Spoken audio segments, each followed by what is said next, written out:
Good afternoon. Today I'm going to take you through version 1.04 of the Inkjet Recipe software. We've opened up our test drawing and we're going to pull down the menu and go through the various steps. One of the first steps is to explode any nested blocks. I'll click on that and say yes. They're all done.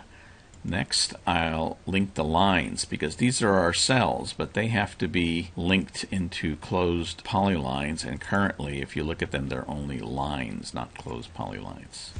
We'll go to Line Linker, and we'll select the things we want linked. We'll do a window selection, and I'll just click from, say, around there to around there, and hit Enter. Now it will ask me for a search radius, and I'm going to accept the default value of 0.1. It's telling me that it found 146 polygons were created and 0 chains remain.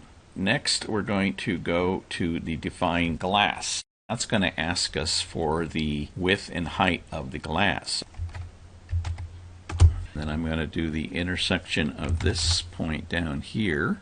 And then I'm going to do the intersection of this point up there. I get a value of 924 by 1500. Now I'll go to define glass. I'll put 924 here and 1500 here. And I'll set the units to millimeters.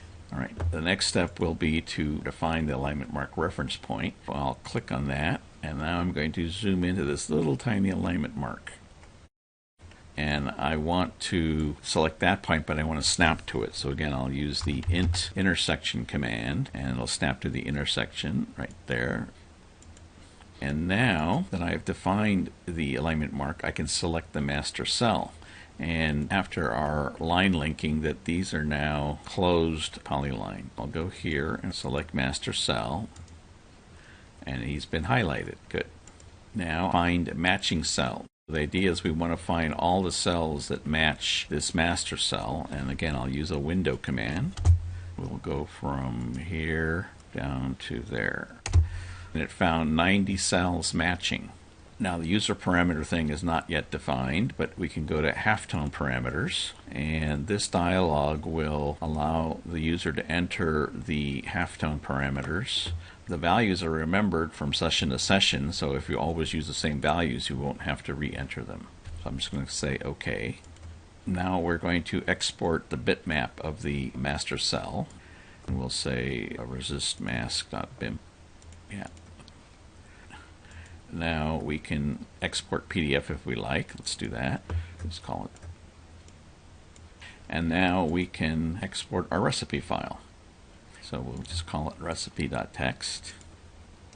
And let's view it so we see what's in there. Alright, this first section is glass. These are the width and the height. We don't know what these parameters are. The next section is called halftone, and it gives the various dimensions for the margins and for all of the chamfers. The next information is called cell info. This tells us how many row counts we have and how many column counts. 18 rows, 5 columns. After that, we give the position of each cell. You can see that the cell has a name based on its location in the array, and it has an X and Y position, and it also has a width and a height, and it points to the bitmap that represents that cell. And you'll see that there should be a total of 90. So that's the latest version of the software 1.04. Thank you.